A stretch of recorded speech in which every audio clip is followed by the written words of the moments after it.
네, 제19호 태풍 쏠릭 무사히 내보낼 수 있을까요? 앞으로 예상 경로와 현재의 위력, 전문가와 함께 이야기해 보겠습니다. 네, 윤원태 전 기상청 국가태풍센터장 나오셨습니다. 안녕하십니까? 안녕하십니까? 네. 지금 아무래도 이제 본격적인 출근 시간대라서 관심이 많으실 것 같은데요. 태풍은 지금 정확히 어디쯤을 지나고 있을까요? 네, 19호 태풍 쏠릭은 어젯밤 11시경에 해남으로 상륙을 해서 오늘 3시경에는 전주를 통과해서 현재 충북 단해안 지역으로 이동을 하고 있습니다. 네. 그리고 이 태풍은 오늘 11시나 12시경에는 강릉을 거쳐서 동해로 빠져나갈 것으로 예상을 하고 있습니다. 네, 서울 쪽이랑은 가장 근접한 상황인 건가요? 현재까지는? 서울 쪽의 태풍의 중심이 서울 쪽에 가장 근접할 수 있는 시간은 오늘 오전 8시경으로 저희들이 예측을 하고 있습니다. 예. 그래서 8시경이 출근 시간하고 아무래도 겹치기 때문에요. 예. 각별히 유의를 하셔야 될 것 같습니다. 예. 네. 예상 경로를 좀 짚어봤을 때 가장 주의해야 할 곳이 있다면 어떤 곳들이 있을까요? 현재 태풍이 충북 단양 지역으로 이동을 하고 있기 때문에 첫째는 충북 내륙 지역과 그리고 오늘 오전에 동해안 쪽으로 이렇게 빠져나갈 것을 예상을 하고 있기 때문에 동해안 지역은 특히 동해안 지역은 지형 효과가 더해지기 때문에 폭우에 각별히 대비를 하셔야 될 것 같습니다. 네, 어제 태풍이 이제 제주도를 지나오면서 속도가 계속 느려진다 이렇게 전해드렸는데 또 육지로 올라오면서는 다소 빨라진 것 같거든요. 어떤 이유 때문일까요? 네, 태풍이 육지로 상륙을 하게 되면 에너지 공급이 끊기게 됩니다. 그리고 태풍이 육지로 상륙을 하게 되면서 편서풍의 영향을 받게 되거든요. 네. 편서풍의 영향을 받으면서 어제 목포 서쪽 해상에서 잠깐 멈칫거리면서 시속 4km 정도의 아주 지체하는 현상을 보였었는데요. 이 태풍이 편서풍의 영향을 받아서 지금은 상당히 빠른 시간당 24km 정도의 속도로 진행을 하고 있는 것으로 알고 있습니다. 예. 에너지를 못 받아서인지 위력도 조금은 줄어든 것 같은데 현재 위력은 어느 상황인 겁니까? 현재 태풍은 규모가 당초보다 예상했던 것보다 조금 작아져서 태풍의 반경이 현재 220km 정도가 되고요. 예. 중심 기압은 985헥토파스칼 정도가 되는데요. 그러한 이제 소형 태풍으로 규모가 작아졌습니다. 그렇지만은 태풍의 중심 풍속을 보게 되면은 초속 23m를 기록을 하고 있기 때문에 각별히 유념을 하셔야 될 것 같습니다. 초속 23m라고 하면은 기와장이 날아다닐 수 있는 그러한 바람의 세기거든요. 예. 네. 저희가 처음에 워낙 긴장을 하고 있어서인지 처음에 예상했던 것보다 위력이 좀 낮아졌다니까 마음이 놓이는 구석도 있는데 객관적으로 지금까지 우리나라를 지나갔던 태풍들을 되새겨 보면 지금 현재 이 위력은 어느 정도 수준이라고 봐야 할까요? 가장 이번 태풍 19호 태풍 쏠릭과 이동 경로가 비슷했던 걸 저희들이 가서 콤파스라고 저희들이 비교를 하고 있습니다. 네. 콤파스는 그렇지만은 소형 태풍이었어요. 반경이 180km 정도가 되는 소형 태풍이었고 우리나라를 통과하는 시간 또한 4시간 정도로 굉장히 빨리 우리나라를 통과를 했습니다. 그렇지만 콤파스가 가져왔던 재산 피해액은 1,700억 정도로 그리고 사상자는 17명 정도가 났거든요. 그래서 굉장히 큰 피해를 가져왔었는데 이번 태풍 19호 태풍 쏠릭은 콤파스와 비교해서 볼 때 콤파스보다 훨씬 큰 강도도 크고 규모도 큰 그러한 태풍입니다.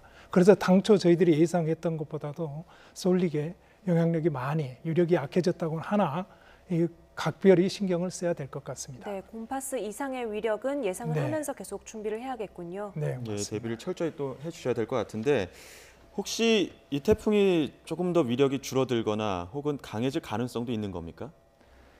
아무래도 육상으로 이제 진출을 했기 때문에 에너지 공급이 끊기고 그러다 보면은 가서 이제 유력이 약해지는 건 사실입니다. 그렇지만 아주 크게 약해진다거나 그러지는 않을 것으로 예상을 하고 있습니다. 예. 네.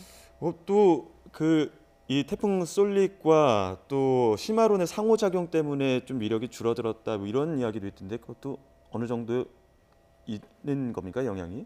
네, 원래는 태풍이 가서 이제 충북 보령이라든지 이쪽으로 가서 진입을 할 것으로 당초 예상을 했었는데요. 그렇지 않고 지금 해남으로 상륙을 했던 거는 보면은 태풍이 이동하는 방향이나 속도가 정해지는 것은 주변의 기압계의 영향을 받아서 그렇습니다. 주변의 기압계라고 하면은 뭐 고기압, 주변에 있는 고기압이나 기압골이나 특히 이번 19호 태풍 쏠릭 같은 경우는 이동 경로가 북태평양 고기압의 가장자리를 따라서 이렇게 이동을 했었거든요.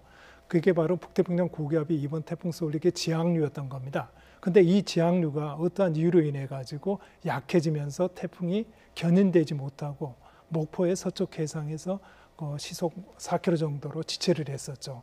이게 바로 이제 저희들이 분석하기로는 이 솔릭이 북태평양 고기압의 영향을 받고 북태평양 고기압은 일본을 지나는 태풍 25 태풍 시마론의 영향을 받았기 때문에 이 세 개가 상호 작용을 했지 않나 하고 예측을 하고 있습니다. 예. 네. 그러면 앞으로 시마론 때문에 태풍이 또 예상치 못했던 또 다른 뭐 변화 양상을 보일 수도 있을까요?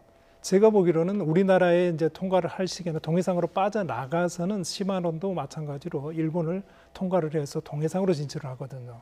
우리나라 태풍 솔릭은 네. 이제 강릉을 통해서 동해상으로 진출하고 동해상에서 이 태풍이 가까워지거든요. 그러면 이제 후지와라 효과로 인해 가지고 태풍이 여러 가지 다른 현상이 있을 거라고 예상을 하고 있습니다만 우리나라에는 크게 영향을 미치지 않고 그러나 태풍 시마론이 동해로 진출하면서 동풍이 강해지거든요. 네. 동풍이 강해지면 동해상에는 영향을 미칠 수 있을 걸로 분석을 하고 있습니다. 네, 그러면 네. 태풍이 빠져나간 이후에도 동해 쪽에 계시는 분들은 조금 주의를 하셔야겠네요. 네, 맞습니다. 예. 경로가 조금 아래쪽으로 떨어지면서 낮아지면서 혹시나 오늘 금강산 또 상봉 행사가 있는데 영향을 받지 않을까 했었는데 여전히 영향은 받을까요? 태풍의 규모가 반경이 현재 220km 정도가 예. 되기 때문에 강릉에서 속초까지는 220km가 반경 안에 들어갑니다. 네. 그래서 그 영향을 받지 않을 수가 없다라고 보겠습니다. 하지만 뭐 어떻게 보면은 반경 안에는 있지만 뭐 강풍이나 비바람의 위력은 당초 예상보다는 조금 줄어들지 않을까 싶은데 맞습니까? 그렇게 희망을 하고 싶습니다만 그렇게 태풍의 희망을- 유력이 크기 예. 때문에요. 네, 각별히 유념을 하셔야 될 것 같습니다. 네. 예. 어제 태풍이 예상했던 경로와 조금 달라지면서 많은 분들이 일본 기상청의 예보가 더 맞지 않았냐, 정확하지 않았냐 이런 말씀을 하셨습니다. 당초에 한국과 일본의 기상 예보가 왜 다른지도 궁금하고요. 그렇다면 뭐 일본이 조금 더 정확하게 맞췄다 이렇게 봐야 하는 건가요?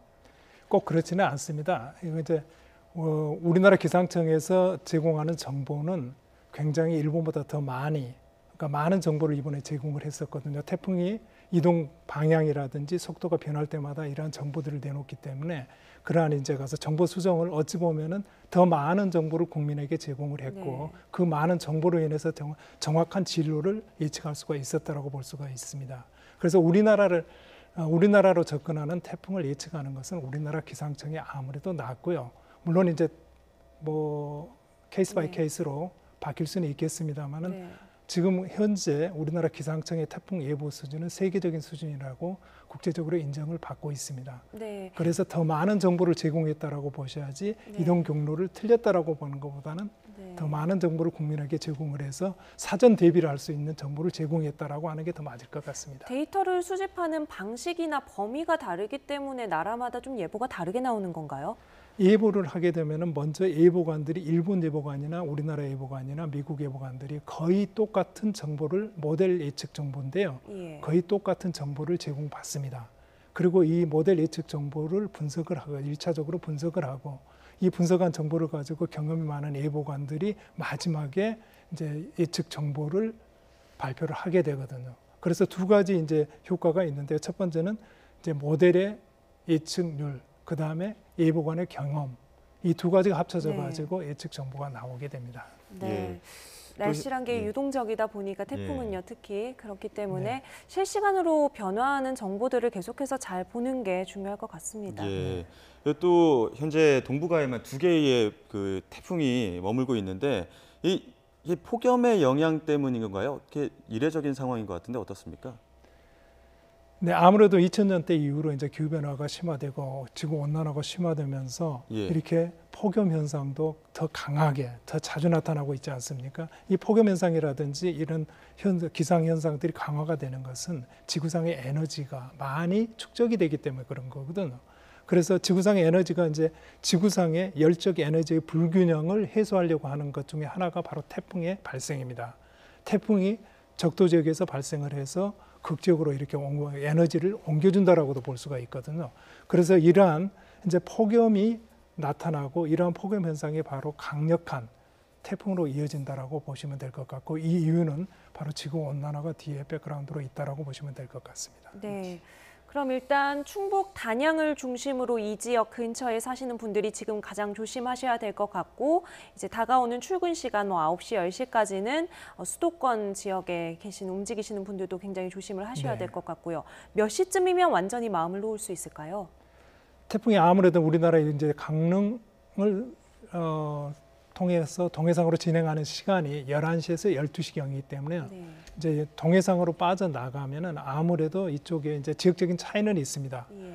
저 동해상으로 빠져나가더라도 이쪽의 서해안 지역은 아무래도 안심이 되겠지만은 동해안 지역은 그 경계를 해야 됩니다. 예. 동해상으로 태풍이 빠져나가도 그 태풍의 반경이라는 게 있고 이번에 시마론 태풍이 동해상으로 네. 같이 진출하기 때문에 동풍이 강화될 것으로 분석을 하고 있기 때문에요.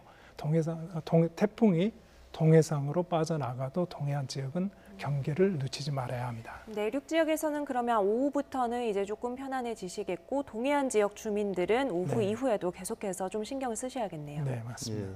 혹시 이번 태풍이 지나면 더위도 조금 한풀 꺾일까요? 이제 태풍의 순기능과 역기능이라는 게 있는데요. 태풍의 순기능이라 그러면은 이제 남해안 지역에 지금 가서 폭염으로 인해 가지고 적조 현상이 굉장히 심했지 않습니까? 예. 태풍이 우리나라 접근하게 되면은 남해안에 있는 바닷물을 저희들이 표현하기로는 뒤집어 놓는다라고 합니다. 네. 그럼 이제 적조 현상이 해소가 되기도 하고요. 그리고 이제 마찬가지로 대기를 태풍이 지나가면서 흔들어 놓거든요. 뒤집어 놓기 때문에 이제 아무래도 폭염 현상은 조금 한풀 꺾일 것으로 그렇게 예상을 하고 있습니다. 네, 우려했던 만큼의 위력은 아니었으니까 피해는 많이 남기지 않고 좋은 네. 기능만 좀 해주고 갔으면 좋겠네요. 예. 이 태풍 쏠릭 이후에 또 다른 태풍이 곧 우리나라에 올 수도 있나요? 북서태평양 지역에서 1년에 발생하는 태풍의 개수를 보면은 요즘에 한 25.6개 정도가 1년에 발생을 한다고 네. 합니다. 이번에 발생을 했던 게 시코스 태풍 쏠릭이 우리나라로 들어오고 일본으로 들어간 게 20호 태풍이었지 않습니까? 네, 5개 그래서 이상 남았네요. 뭐 평균적으로 본다면 아직도 태풍이 발생을 할 가능성은 매우 높다라고 분명하다라고 네. 말씀드릴 수가 있겠습니다. 예. 마지막으로 경로에 맞춰서 좀 당부드릴 수 있는 것들 어떻게 대비를 할지 혹은 어떻게 좀 바깥 활동도 주의를 하셔야 할지 당부드릴 수 있는 것들이 있다면 어떤 것들이 있을까요? 근데 태풍의 유력이 아무래도 당초 예상했던 것보다도 약해졌다라고 저희들이 지금 발표를 하고 있는데요. 그렇지만 소형 태풍이라도 태풍은 태풍입니다. 예. 지금 220km 반경을 가지고 있고 풍속이 초속 23m를 넘고 있기 때문에 각별히 주의를 하셔야 됩니다. 예. 네. 지금까지 윤원태 전 기상청 국가태풍센터장과 함께 오늘 태풍 쏠릭의 이동 경로와 또 전망을 함께 해봤습니다. 오늘 말씀 감사합니다. 감사합니다.